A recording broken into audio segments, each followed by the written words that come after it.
going to very quickly introduce my guest. At my left, Wyatt Hoffman is a senior research analyst with the Nuclear Policy Program and the Cyber Policy Initiative at the Carnegie Endowment for International Peace.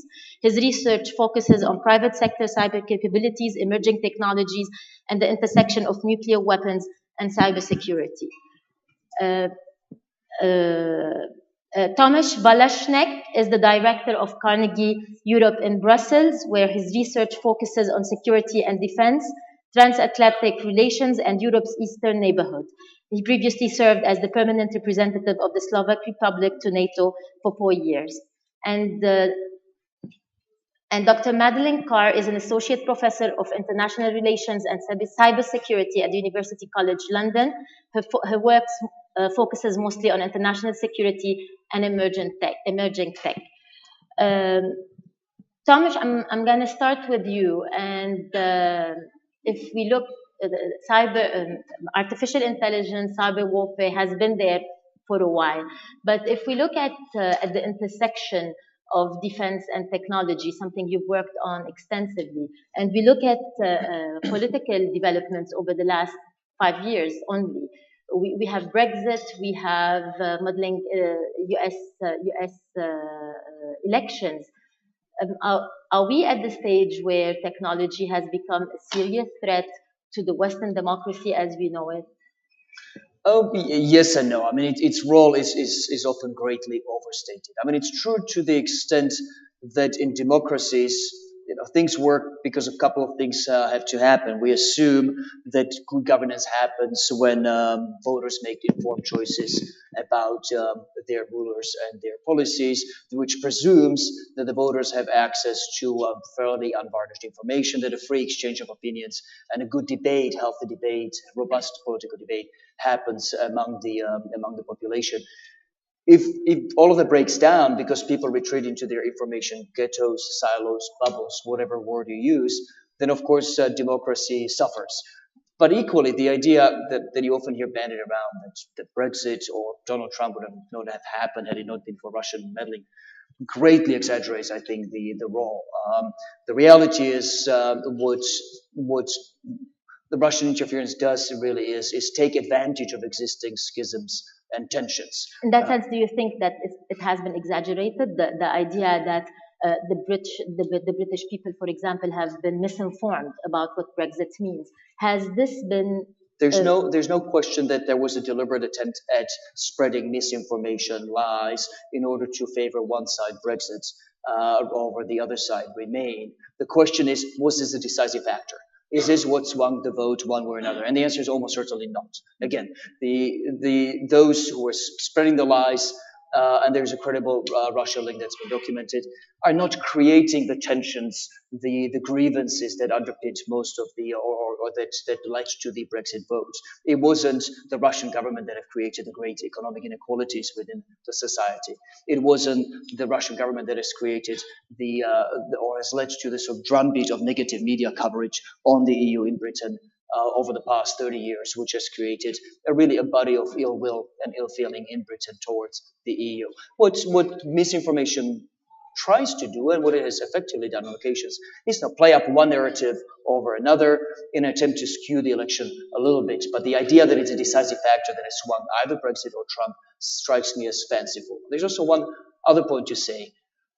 I guess what I sense what's happening with misinformation. It's almost a case of you fool me once, shame on you, but you fool me twice, shame on me. What you have seen, so in a trajectory from say the U.S. elections and Brexit happening shortly, one after another, to say the French elections a year later, and subsequently the German elections even later on, was a kind of a sobering but an awakening to the possibility of a threat of misinformation, and therefore adjustments actually being made. So what you have seen, for example, in the case of French elections in 2017, was predictably, shortly before the elections, a hack of President Macron's campaign and a big data dump on public servers of emails from the campaign.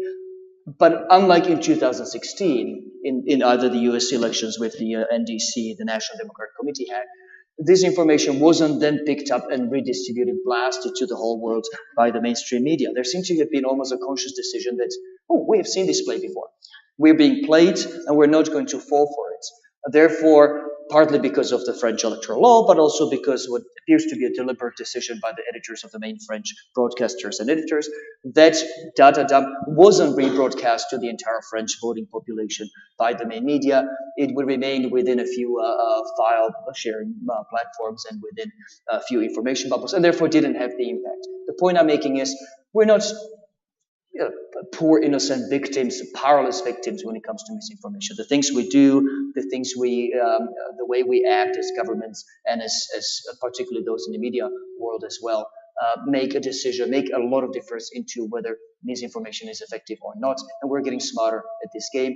The last point, technology itself helps. There are now tools that allow people to track disinformation campaign actively in real time. There have been tools for a while that allowed forensic, retroactive inquiry into how information was spread, where it was first seeded, who then subsequently blasted it to the whole world. But we can now do that almost in real time. So governments now also have technological tools at their disposals, and not just governments, the civil society and others, to track disinformation. That empowers us to be a bit more immune to it and to respond to it better than we were able to say 2 years ago. Well, it seems like it's an ongoing race between two sets of values.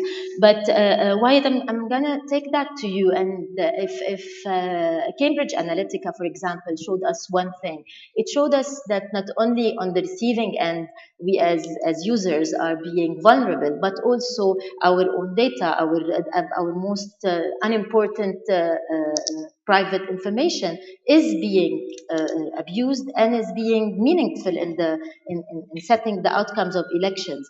What do we do with that? And what's the next chapter to it? I think the hard part, well, let me start with the last part of the question, which is the next chapter, which I think is where you have this, combination of massive data collection, machine learning, algorithms, and artificial intelligence. And the real concern is that we will essentially have to trust these private companies as stewards of this tremendous power and this tremendous capability.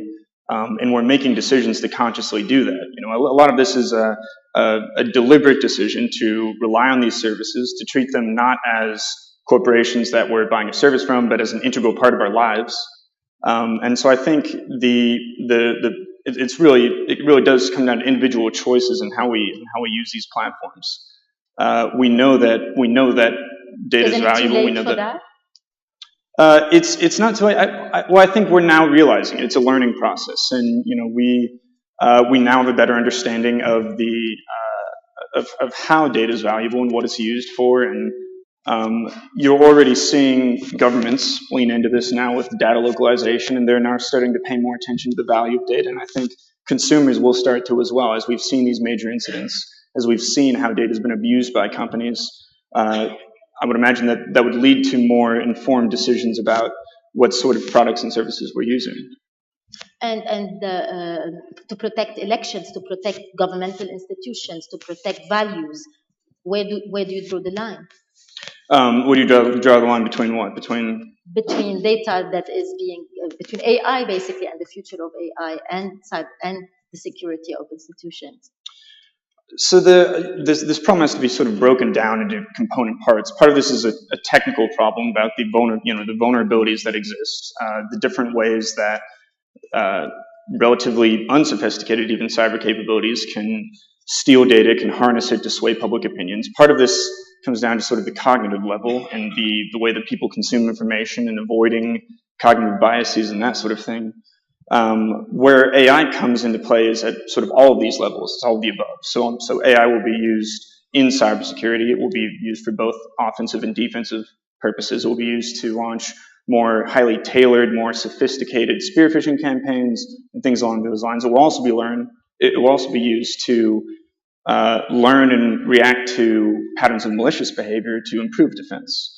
But AI likewise will be getting better and better at fooling people, at taking advantage of cognitive biases, and we're already seeing the development of things like deep fakes and technologies that make it extremely difficult to tell the difference between truth and fiction anymore. Madeline, you were telling me a little bit earlier that a lot is being done now as opposed to 20 years ago to control technology and the future of technology and where it's taking us. And what we're seeing in terms of development at the level of AI is not as threatening as what happened with the giants like Google and Facebook earlier. Can you tell us a little bit more about this? Yeah, of course. I think, the point is that artificial intelligence is a branch of computer science that is still very much evolving, and there are all kinds of components to this pattern recognition and machine learning, the kind of things that we've been talking about here, but true artificial intelligence that can replace human decision making is still not with us, and many people argue that it never will be. But whether that's the case or not, I'd say that the way artificial intelligence is growing up or developing is in a context very different to the last generation of digital technologies that grew up really in the context of just market-led approaches with very little governance, very little government oversight, and very little government intervention. And this is what President Macron called in a speech a couple of weeks ago the California model. And for many, that model has not worked out well.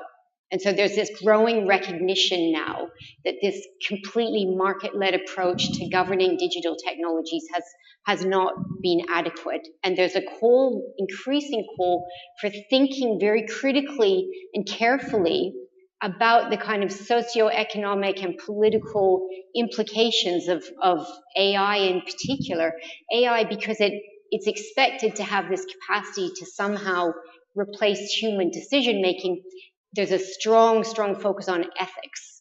So in the UK, we have just launched this £9 million centre just for thinking through the ethical implications of AI. But I think even if you consider the General Data Protection Act regulation, the GDPR, that's very much a response to what many governments and private citizens would see as a failure of. I'm going to ask Tomáš in a while about this, and if we have the human infrastructure to actually make sure we avoid this kind of threats in the future. But let me follow up with you on this specific point. The Chinese are saying are promising to lead the AI market by 2025. What does that mean in terms of a system of values that we live in? It's a little bit related to what you've been saying, but can you go a little bit deeper? Of course, yeah. Well, the Chinese certainly are very, very ambitious in emerging technology, and they also have a very, very long-term strategic plan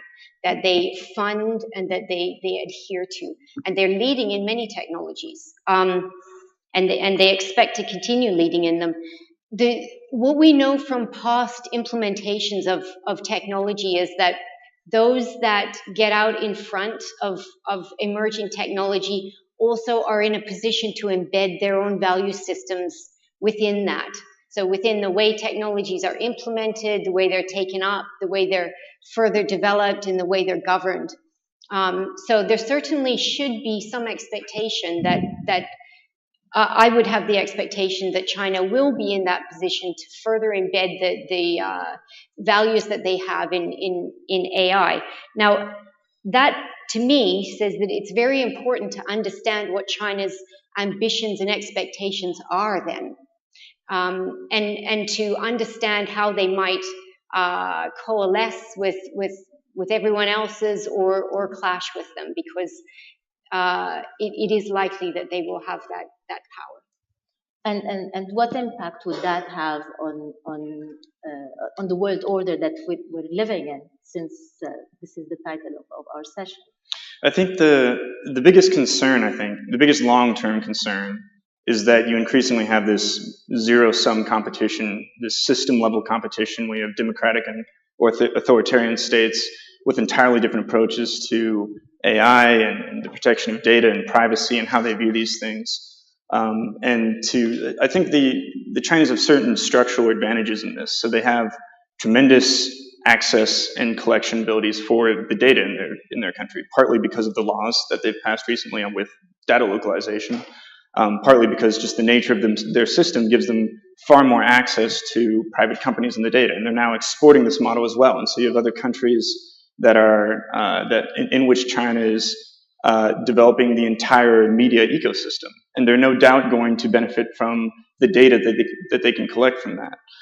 So the real concern here at this level of long-term competition and what it means to democracies is that we could have this situation in which you have these competing systems, and authoritarian states increasingly see undermining democracies as an essential part of ensuring their own sustainability and survivability. I think this is sort of behind what you see with Russia. It's this attempt to make democracy look chaotic and unsustainable and not a viable alternative to that sort of system. And so insofar as they see democracies and a sort of free and open model as a threat to their system, they're going to be willing to go on the offensive against that and to use these AI tools and these capabilities and advantages asymmetrically to undermine it.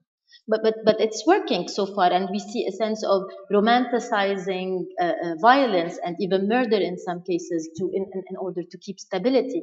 And this takes me back to you, Tomáš. You've once described yourself as a defense wonk in this world that you now live in and that's fast forward moving. Where do you think this balance between how do defense mechanisms work now, and what exactly are we defending, stability or privacy, or how do you put your priorities in this new world? Let me cherry pick and answer the part of the question that I know well, and leave the world of privacy to Madeline and Wyatt. In defense world, the impact of the new technologies has been broadly twofold. One, it has opened, ironically, particularly the more advanced, technologically advanced governments in the West, to new vulnerabilities that they didn't have before, namely because our massive reliance on cyber infrastructure has made us more open to and more vulnerable to cyber attacks, which our adversaries would explore in cases of conflict to put political pressure on us not to act. So the way this would play out in plain English is in a situation where say the US government is expected to act militarily, it will find itself in the future, it already does, but it's just going to only increase, under sustained cyber attacks, through which our adversaries would try to demonstrate that if you continue on a path that you have chosen, if you're serious about, say, deploying forces in wherever part of the world happens to be in question at the time, we will impose such massive costs on you in terms of the economic standstill, in terms of social unrest, that you're going to regret your decision. So don't venture down that way at all. And that's a new vulnerability that we haven't had to deal with in the past.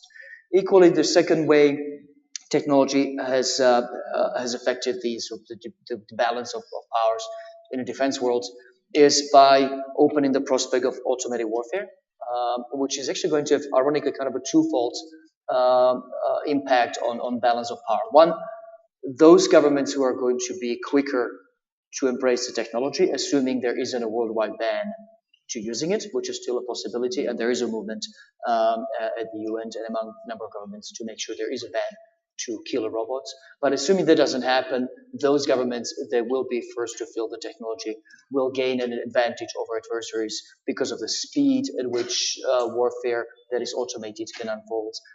It will be quite a game changer.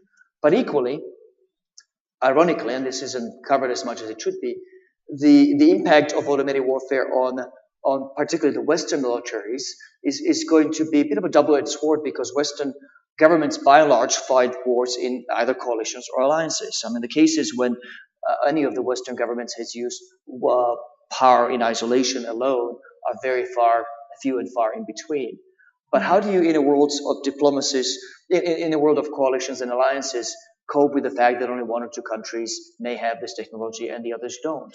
How do you cope with the fact that, in alliances and coalitions, the other governments that don't have the technology like to be assured that they have a fairly good idea of the way the operation unfolds before they gave their agreement to it?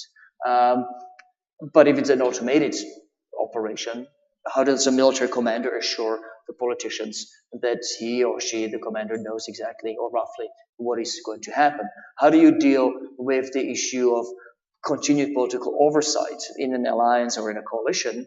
Governments like to keep a tight lid on what the military is allowed to do and like to sort of approve each successive phase of operation in order to maintain political oversight. Well, if a battle only takes a few seconds or minutes, and again, remember the promise of automated technology is to greatly accelerate the speed of engagement. If battles only last a few seconds or minutes, there is no political oversight of each successive step. So the point I'm making is that while in terms of balance of power, those countries that will field automated, the means of automated warfare stand to benefit, the particular challenge to the Western governments is that their ability to use the technology in a coalition or alliance setting will be greatly impaired, and our adversaries will try to fan and exploit the sort of fears that I've just described.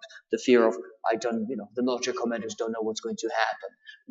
You're losing your political oversight. But to put it into context, even as we speak about it today, do you think that commanders, politicians, they're at an equal match when they're dealing with algorithms and technologies that are moving way more fast in a more way fast forward fashion? Can they digest? Can the population of politicians and commanders now digest the context of AI that we're living in? I mean, the honest answer is there's of course rules and then general exceptions to rules, but the honest answer is by and large no. The parts of the public world that I know, the world of international defense diplomacy, again, there's pockets of excellence in the United States. The DARPA, the agency, the Pentagon's Agency for Advanced Defense Research, is in many ways ahead of some of the private sources of excellence in terms of understanding the challenges. But that's an exception. When you're talking about the world of defense diplomacy as such, it's still a very analog world in many regards. We're just coming to grips with the possibility and the challenges of cyber warfare, meaning the fact that others are hacking our systems, whether military and civilian, and the means and the strategies we employ to either deter them or to defend back should deterrence fail. But we're only coming to grips with artificial intelligence and automated warfare and the political dilemmas that promises to us. Just to give you the numbers, when I did a bit of research and digging, I found there's no more than about 10 governments in NATO. So among the NATO allies, that's of the 29 NATO allies, only about 10 actually have active research into how automated warfare works. The other, therefore, by definition, around 19 countries don't have either the technology or, frankly, the political know-how how the technology would really work. In the sort of broader, bigger body of officials that sort of manage NATO on a day-to-day basis, you could probably count AI experts on the fingers of one hand. Well, in that sense, if as you mentioned, wars are going to take minutes, if not seconds, to get concluded. How do you create stability in this kind of system? I'm glad you turned to me for that. Yeah. For that I think that is the biggest challenge. We'll see, all these elements coming together. You'll see a situation where you have misinformation occurring at light speed. You have deep fakes that are designed to throw decision-making off. You're going to have military operations. You're going to have all these things in this noisy environment going on at the same time. And we've seen historically how when these events move at a faster pace than the diplomatic institutions that we have to deal with events can keep up with, it usually leads to conflict. And so I think the answer is, again, it's going to be more than any one thing. Part of it's going to be technical solutions. And so, the way to counter deep fakes is through better AI that can detect deep fakes and identify misinformation. The way to counter automation in lethal autonomous weapon systems is through your own lethal autonomous weapon systems. And so I think the challenge is that this is going to be a strategic dynamic. This is going to be a back and forth, and there's no simple solution that's going to maintain stability. But I do think we can start to identify areas where we can cooperate on. So in the development of artificial intelligence, for instance, There is a burgeoning field of AI safety and of looking at the risks of AI. And there are certain things that different countries, even adversaries, can agree on that we wouldn't want happening. We wouldn't want AI that is doing things that the commanders aren't aware of, or Is that controllable? Well, there are. So, I think this is an area in need of more research. How do you, when you're training an algorithm through machine learning to operate in a combat zone or to launch cyber operations, how do you train it in a way that it won't make decisions on how to accomplish an objective or undertake an operation that are going to lead to disastrous consequences? But the fact that your answer to this question is not yes, it's controllable by itself is kind of really scary. And I think the concern is that all of the incentives for states are going to be to integrate these things as fast as they can, to get ahead of the competition, rather than to take the most cautious and risk-averse approach. And so that's the real problem there, is that when it comes to lethal autonomous weapon systems, if you're the one that's waiting to implement these things because you're worried about the risks, you're not going to have an edge in a competition with an adversary. And so all of the pressure is going to be to integrate these things and to employ them as quickly as you can, even if that means accepting some degree of risk. And so part of the challenge is really exploring and understanding those risks and being able to explain it in a way that would appeal to different states and stakeholders that this could get out of hand in a way that would be detrimental for both of us if we're not cooperating on this sort of thing, in the same way that we've been able to deal with similar challenges in other areas in the past. I think this is fascinating, and we can go on, but we're limited on time. So I want to go back to you, Madeline, and if we look at the sociopolitical dimension and implications of what we're talking about, when we say that, I just read recently that 47% of jobs are going to be taken away by robots. There's even an app called Will a Robot Take My Job now? So this kind of disruption at the level of the job market, should we be concerned about this? Well, yes. I mean, there's a lot of work going on about the future of work and what work will look like in the future, what jobs will remain and which ones will not, and what the implications of that will be for different societies. But I would also add that has been a long-standing concern around new technologies, going way back to farm machinery at the beginning of the Industrial Revolution. So there's a perennial concern that technology will have a negative impact on people's lives, and the reality is that it very often does. The point is, if we had known back at the turn of last century what the implications of the Industrial Revolution would be, people leaving their homes, their self-sustaining lifestyles to go and work in factories, we may have done things slightly differently. We may have thought, certain frameworks or safeguards should be put in place so that people didn't end up, this huge wealth gap that we see now. Now we need to take some of that learning from the last 150 years and apply it now.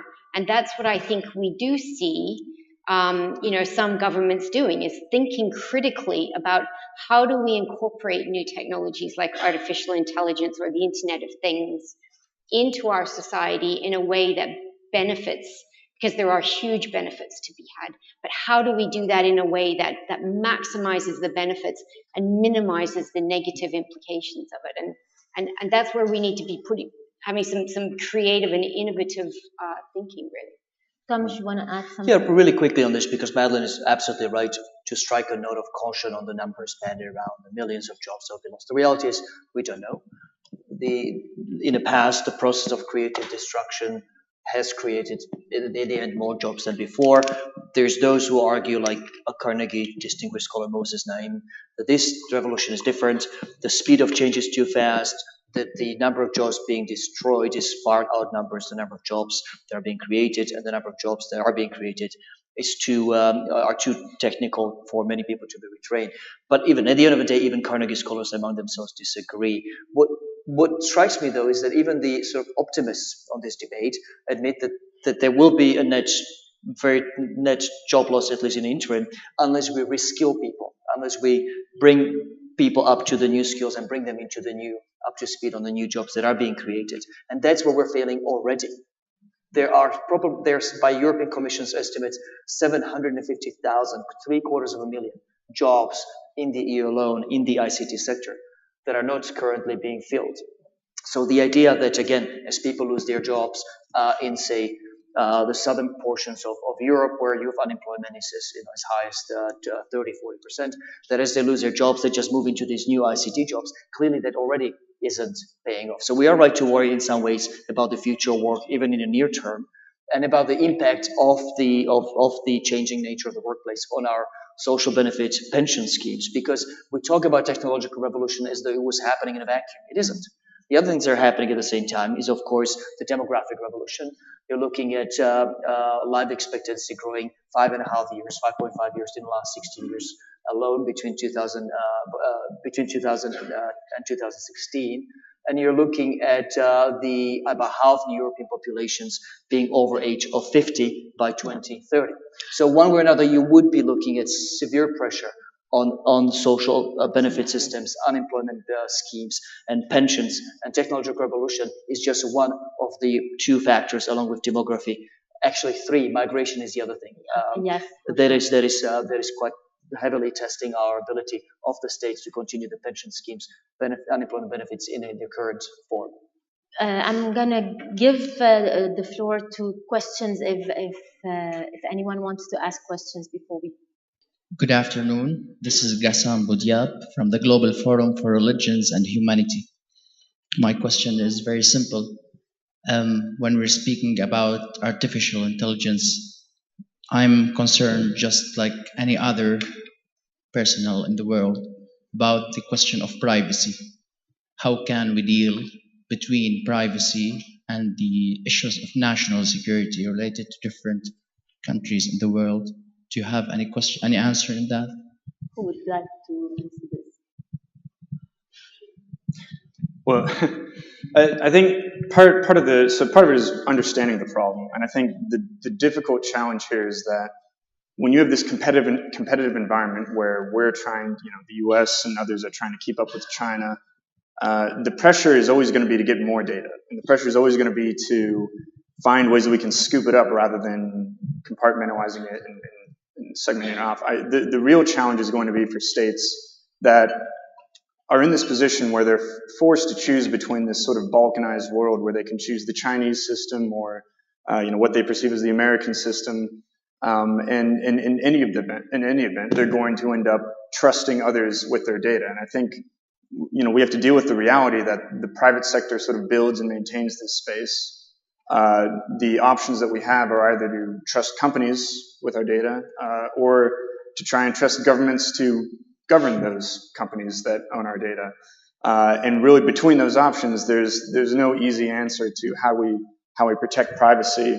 I do think that you have this situation where privacy will become increasingly something that we're aware of, at least, and that we're making more deliberate decisions about when we're downloading apps or choosing to use certain services. What's the impact on my privacy? And hopefully that will at least begin to reverse the trend where a lot of these companies simply sort of without impunity are able to use data in whatever way they want to make money. So unfortunately, I don't have a good answer to how we protect privacy in the same way that there's no easy way to deal with any of these challenges, misinformation or competition. These are different domains.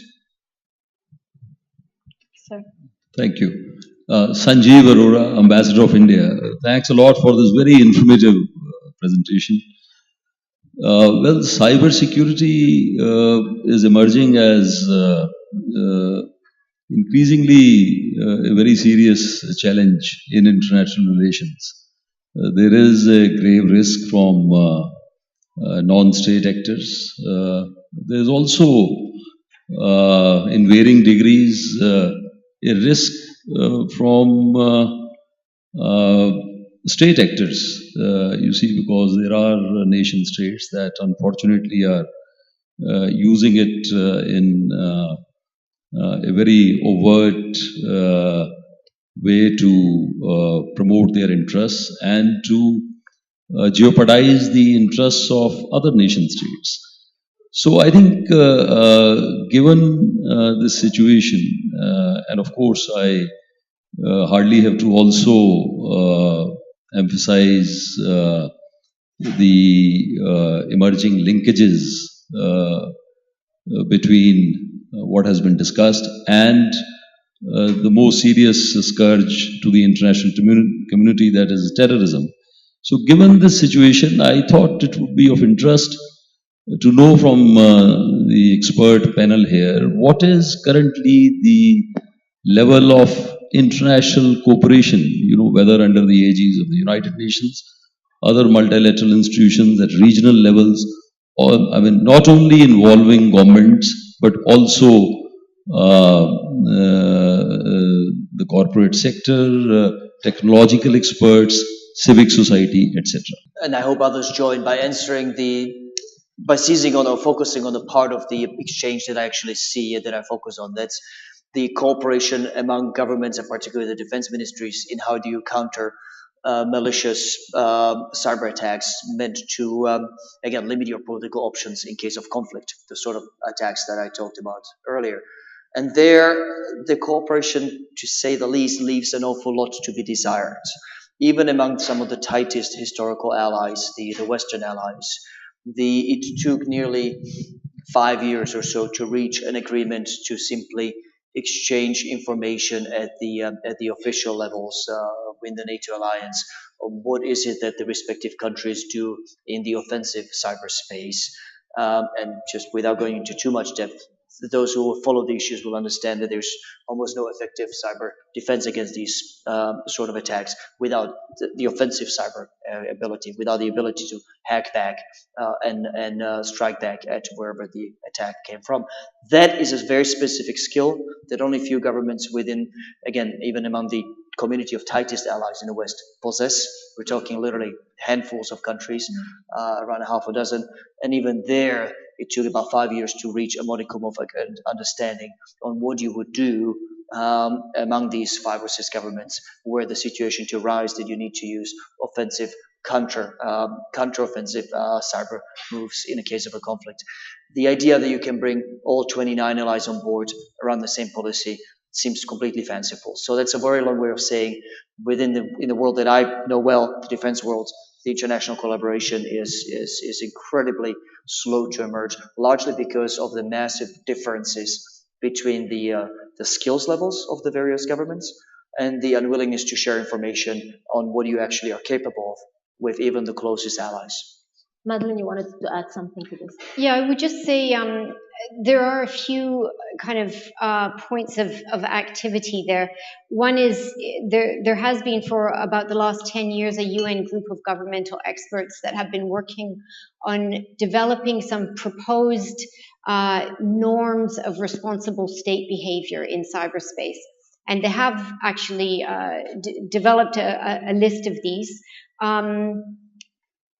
That just kind of outline what is and what isn't permissible behavior by a state. It doesn't, of course, stop anyone from doing anything, but it starts to kind of draw this framework of, are there kind of red lines that we can agree on? And it seems there are some. Interestingly, and perhaps counterintuitively, that process was initiated by a letter from Russia to the UN Secretary General in 1998. So it was saying we needed some rules of the road or some agreement, otherwise this was going to become a huge area of conflict and international contention. The other thing that has been happening is an ongoing process by some global scholars, international law and military scholars on how to interpret international law in this context.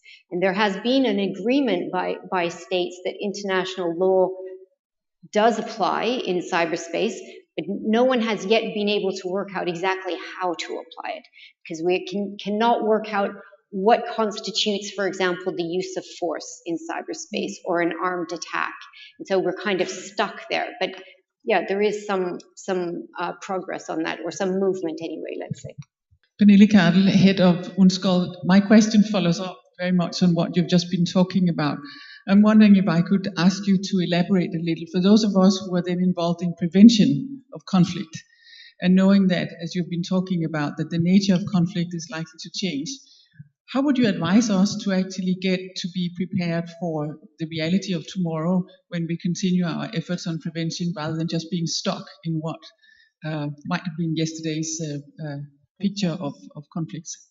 So I think one of the challenges, and this kind of gets to the international law dimension, is that when we're talking about cyber operations, they don't fit the traditional paradigms that we have for use of force.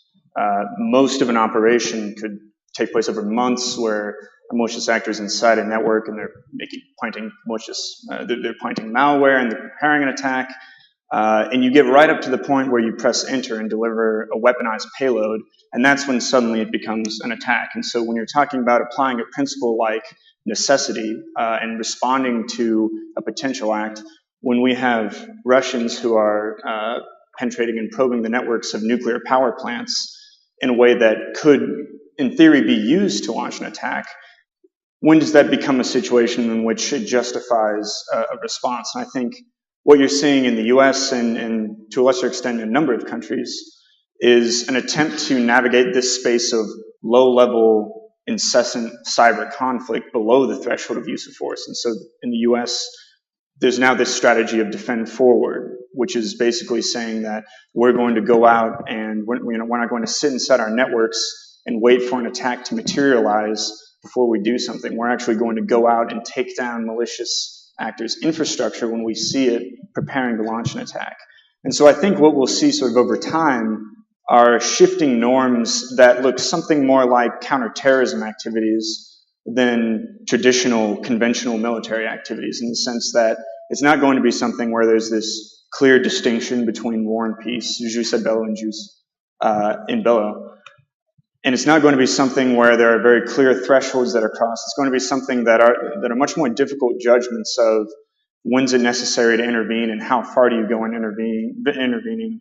And there's going to be some inevitable tension that occurs from these kinds of activities as countries are out there trying to mitigate what they see as threats in this environment that could be threats in some cases, or in other cases might not be. And so adapting to that space, and while we have this basis of international law, figuring out how that applies is going to be very difficult. And I think it's going to be a very bumpy road, but figuring out how do we navigate this. I have a question regarding using artificial intelligence to monitor a certain state's citizens by the state itself, by the government itself. To which extent is that pure science fiction, or is it the emerging future? Thank you. I would say that is very much. It's not artificial intelligence, though. It's more embedded in the Internet of Things, where we increasingly moving to this world where we have sensors embedded, in our built environment, in our buildings, our transport systems, our homes, our bodies, even medical devices, implantable or ingestible medical devices, and then this constant generation of data from those devices, that really there are now these very real questions about how does one actually not participate in the Internet of Things? Because as we get to smart cities or these environments that are absolutely rich with sensors that are picking up as we move through them and feeding that data back, how does one actually participate in that society without feeding that data all the time? The last 2 years, we have generated more data than since the beginning of humanity, and most of it is coming from not humans anymore. We don't make the most data; it's devices and our built environment. So these kind of questions about people's autonomy and privacy in that context, I think, is much more, or at least equally, an issue for the Internet of Things than artificial intelligence. I think this is quite something to think about. And to end this session, I have to invite you. There's a lunch break now. I want to thank the speakers, Madeline, Tomáš, and Wyatt. Thank you so much for being with me. The next session will start at 2:20. Thank you very much.